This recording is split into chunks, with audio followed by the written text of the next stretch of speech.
It's one thing to hear your person was shot on the street, and it's another one to have a video of how it happened.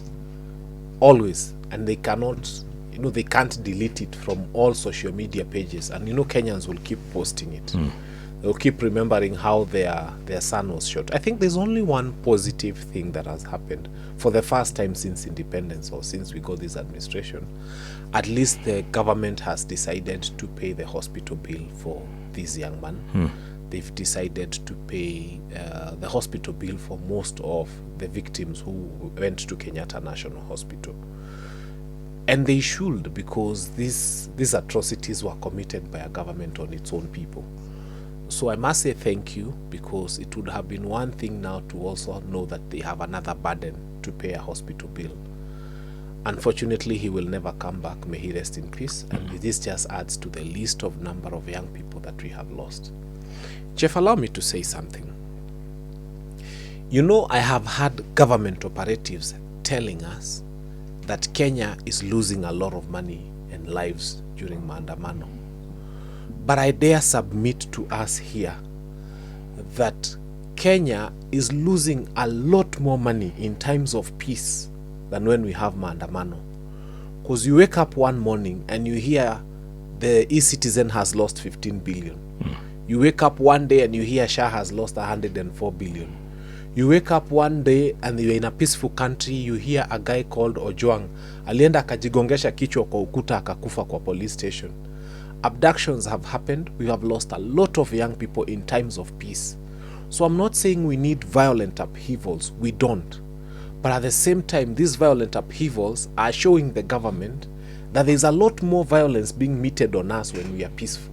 And there's a lot more robbery and a lot more money being lost in this country when things are peaceful than even when we have the kind of violent demonstrations that are happening. I'm happy that the police did not tell us at the police station ilienda ikajigongesha kiberiti ikawaka. Vile nani ilijigongesha kichwa kwa ukuta. At least they are not telling us ilijigongesha kiberiti. They are telling us iliwashwa. So let us hope that common sense will prevail. I am deeply worried that Sabasaba is coming. If, and this is my personal opinion, I participated in this maandamano peacefully in town until I saw goons on town and I said no, I left. Sabasaba, for me, I will not participate. And the reason I will not participate is because I have seen already, even the business community is angry. We are not able to guarantee security for anybody. I have seen women are being raped. I was watching a documentary. I have seen a lot of bad things happen. Now it's when it's coming out what was happening on every other corner of the country. I strongly feel that we need to do Sabasaba differently. Maybe arrange prayer somewhere. Maybe have a commemoration. Maybe light candles. But in the shape and form it happened on the 25th, I choose me as Fanyamambo not to participate. Were you there in the middle of it all? I was in town. I was there. I had my weapon, which is a very big flag, and a few friends of mine. And I saw so many cameras focusing on TV, and we gave a few interviews here and there, and it was okay until around 1 o'clock, when I started seeing now the mobilized goons coming on bikes, and there was a guy in a suit giving them directions, and you could tell, and people actually took videos of all this. And when those ones came now, they started removing the flower pots from their location, throwing them into the middle of the city, and they did all sorts of horrible things. They started attacking ATMs. That's when I realized that this is no longer a demonstration, and I left the CBD. I have a lot of doubts with any announcement that this government makes. And I really doubt if they are going to clear the hospital bills that for all those guys that were injured in the riots. Because, for example, the statement that was given by CS Duale yesterday, they were quoting the bill for bonfires to be around 850, while the family has been telling us that the bill is over 3 million. Correct. And so you wonder is between the family and the CS who is telling the truth about the bill, because somebody being in ICU for over 12 days, the bill cannot be 850. We all know this. And so from there, you start doubting if the government is going to clear all these bills. Is it that it's going to clear the 850 that was quoted by CS Duale, or is it that it's going to clear the whole amount that Boniface has accumulated through by being in hospital? So I have my doubts if the government is going to do what it's going to do. But coming back to Mandamano on that Wednesday, I was in town also. Like always, I've always been there when those things are happening, and started off very peacefully. And actually, I would want to, for once, I think in a long time, this is the best that the police has ever done with Mandamano so far. Because I think they were restrained. I think from the pressure that has been happening, they were literally very restrained, because there are some of the things that were happening that if they behave the way they have been behaving, then we could have lost more and more lives. Because as of now, I think we are saying the KNHCR has put the number of the people who died on that day to be 19. Yeah. So those are another 19 lives lost like that. But this is a struggle, and I think the government is managing to make sure that people are afraid to go on the streets. Right. I think they have realized that the only way of making sure that the people do not go on the street is to make those demos very violent. And when you hear police stations being banned, it has never happened. We have had lots and lots of demos in this country, but you would never hear that a police station or people have attacked the police station. So we ask ourselves, who are these people that are attacking police stations? Were they real the people who are participating in Mandamano, or were they hired goons? And so there are lots and lots of questions. And so when people like Fanyamambo now start saying, I will not go on the streets, the government is managing to sell that fear. They are managing to make sure that people are going to stay at home, that next time people are being called, there's a rallying call to go on the streets, people will say, no, I can't go because there's a possibility that's going to be violent. And so just by doing that, the government is achieving its purpose of making sure that they sell fear to people, so that the people do not go on the streets to demonstrate. The reason some of us are saying we are not going to attend that Mandamano is not because we are afraid of government or anything. It is because of the risk it poses to other innocent people. When you wake up one morning and you know that by participating in this, you're giving goons an opportunity to rape somebody's daughter or to raid somebody's business and cause the amount of destruction that is happening, then we realize there are very many ways of putting this government under pressure. I mean, if all Kenyans woke up and decided on that day we are not going to work, and nobody's going to work, and we are not going to the streets, it would have the same effect. Government would feel the pinch of an economy that has not worked for a day. So there are very, very, very many ways that can be done. I mean, we've been demonstrating on our phones every other day. There's a lot of pressure. Ukiona wanashika Albert, Ojwang and all the other people, is because they are feeling the heat of what is happening online every other day. So let nobody come and lie to you that we really must be on the streets. And I'm not discouraging anybody who wants to go there. I'm just saying that we need to rethink it. I think we need to sit down and ask ourselves, is there another way to mount pressure on this administration without causing the amount of death and destruction that I have seen? In Dagoretti South, where I come from, there are businesses that decided to protect themselves. You get into your compound, you lock it from the inside, you put about 300 goons. That's how some of the big wholesalers in our place were able to protect themselves from demonstrators. So then when the demonstrators came, they also found that the business people had goons. Saba, for me, what will happen is that very many business people will decide to weaponize themselves. Watu watajipanga na mapanga na mashoka and all sorts of crude weapons. They will not wait for police to protect their businesses. So what will happen is that young people will go to the streets, and those streets will have on one set people armed with shockers and pangas protecting businesses, and another set of goons who will also come with weapons ready to steal. And so this will be a bloodbath. And sometimes leadership is not just about pushing for what you want. It's about seeing the possibility of a bloodbath and trying to avert that bloodbath. So this is not cowardice, this is wisdom. You cannot send our young people into a situation whereby they are taking weapons on one another. I regret the day that Kenya went into Haiti, because the only thing it seems we've done is done benchmarking. We've brought a lot of bad manners from Haiti into this country, and now we've turned this into a goon republic. Literally, Kenya has become another Haiti on our streets, and we must stop it. And it begins by saying, wait a minute, okay, so if government is proving that they are stupid, and they are, by sending goons to us, and then we also show them that we can also be extremely stupid, so we bring more goons than government, what will happen is we shall have a replica of Haiti in Nairobi. Advising people, don't go to the streets because it could be bloody. And that's what I'm saying, that the government has managed to do, that it has managed to make Fanyamambo think twice, because you know, Fanyamambo is one of the fairest of them all.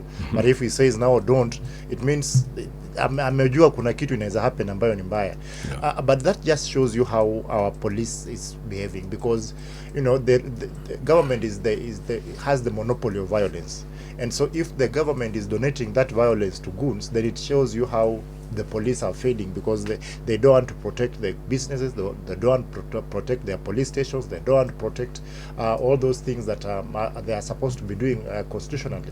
And so it shows you that the plan, or the plan that the government had to deal with this maandamano is working, because I am sure even if you are a parent and you hear your child wants to go to the streets, you tell your kid, kaa hapa, sitaki kukuona kwa streets, because you don't know if that person is going to come back alive or dead. And so that fear has been sold, and that fear is working. And even Sabasaba, I doubt if it's going to be as fiery as what we saw on Wednesday with the anniversary of the GNZ demos. I think less people will be on the streets, and I think the government has managed to do what they have done. But the problem is that this government has always managed to create anger amongst Kenyans. I don't know how they do it. I don't know why they do it, because you would want to, you know, you want things to cool down, to subside kidogo, then Murkomen comes up with a very, you know, irrelevant comment. Well, issues a directive to kill, to shoot people on sight, and so such sentiments will always anger Kenyans. And when Kenyans are angry, however much fear you sell, people will always come out and try to, you know, show you that, you know, you can't sell fear to us. And you saw him backtracking on this. He has tried to backtrack on it, but you know, everybody is giving him, fingering him up out. And a backslide. Because, you know, Raila says you are foolish. You know, the Muslim leaders are saying we are lazy. You know, and so they are trying to alienate. They are managing to alienate almost everybody. The GNZs are not on their side. Even now the blood-based or broad-based partner is also, you know, backtracking, trying to show, telling Murkomen, what are you doing? The clergy is not on their side, and so they are managing to alienate almost each and every person in the country. Even those people, even the most defenders, the fiercest defenders of the government, are finding it very difficult to defend this administration. Kipchumba Murkomen he said it in the wrong forum and in the wrong way, and a time when Kenyans were furious. That's a conversation he should have had with his policemen who ndani, to tell them, remember, these are the circumstances under which you are allowed by law to use your firearms. And they have that conversation and they agree. Because you cannot have, you remember there's a time we had Sabot land defense forces. People who would come and cut people's ears and do all sorts of things. And then you would, Kina Matakwei. And then you would come and say that you cannot use guns under whatever circumstances. What Kipchumba Murkomen should have done during that time is to tell Kenyans, we've heard you, we have seen the complaints, we know you are angry. As a government, we are doing our best to secure you. We will do our best. You know, have a diplomatic conversations with Kenyans. Don't threaten them. Then after that, when he's with his policemen, let's have a conversation about when arms can be used. Because arms must have a time when, because we also don't want to be so irresponsible and say very populist things and forget that for sure there is a time in this country when arms must be used. Shoot on sight. That was a bad one. It was where he said it and how he said it. Those are things, by the way, that should be said. Like now, remember Westgate. That's a case of shoot on site. And they got away You with remember Garissa University? I remember. That's a kind of place you don't even need to think twice. You cock and shoot. And Dusit. Those guys who had come into Dusit, Garissa University, shoot on site. But again, when you say that conversation in the wrong place, it brings the wrong information. Kipchumba Murkomen was out of order. He said the right things to the wrong crowd at the wrong time. Hiyo ni conversation ana have na polisi yuko ndani, wanakubaliana kama ikuko hivi na hivi, this is what we do, and Kenyans will love you for it. But now I thank God that Ruto has brought out his best men, and his best men wamejikaranga. So moving into 2027, his desired IG, Kenyans have refused him. His desired Murkomen, people have refused him. People are already complaining about his desired commander-in-chief of the army because he wants to bring him in. So very soon he will have brought out all his best, and all his best would have been rejected. He'll have to work with his second best. Leave Kindiki alone. You see, Kindiki is doing his best. Alisema yeye ni noma. Alisema yeye ni noma. Yeye ni fire. I think he's doing his best. From where he is, Kindiki is doing his best. I wouldn't even fight him. You just look at Kindiki and you're like, he knows that after these 2 years, first, he's not going to be Ruto's running mate, and that this is the best he will. Na anajua hivi. Yeah, he does. The government, they don't seem to be learning. You know, the speech that was given by Murkomen the day after the demos, that was on Thursday, is exact replica of the speech that was given by President William Ruto on 25th of June at night last year. Is that right? Exactly the replica, you know, the threats, you know, the goons, you know, the talk of a coup, you know, all those things, and they are threatening people, and what they are doing is that they are not instilling fear. What they are doing is that they are radicalizing more and more people, because there are people who you talk to and you wonder, Kenya Kwanza has managed to radicalize you, because there are people who are so mild, people who are so sober, that when you hear them speaking about politics right now, you wonder, serikali imewafanyia nini? Because the government is not learning. You know what Murkomen should have done, and I agree with Panyamambo that there are situations where you shoot to kill. There are situations where you shoot, you aim to shoot, because when your life is being threatened, or the life of other Kenyans being threatened, then you have legally you can use force to subdue somebody that is trying to threaten that life. But it was not a time to issue threats. It was not a time to talk about coup. It was not a time to talk about, you know, we are going to come for you. You know, these young people, we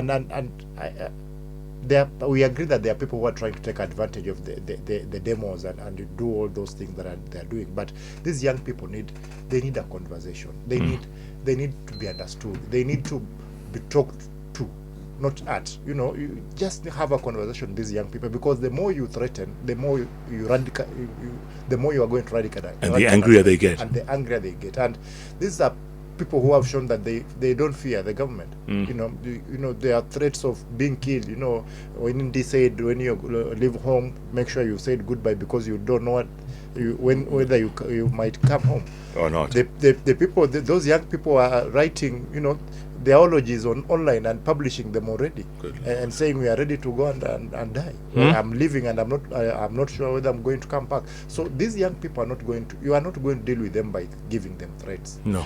They need to be understood, and if they don't understand them, then we are going to kill more and more people. There are going to be lots of bonfires karaoke's.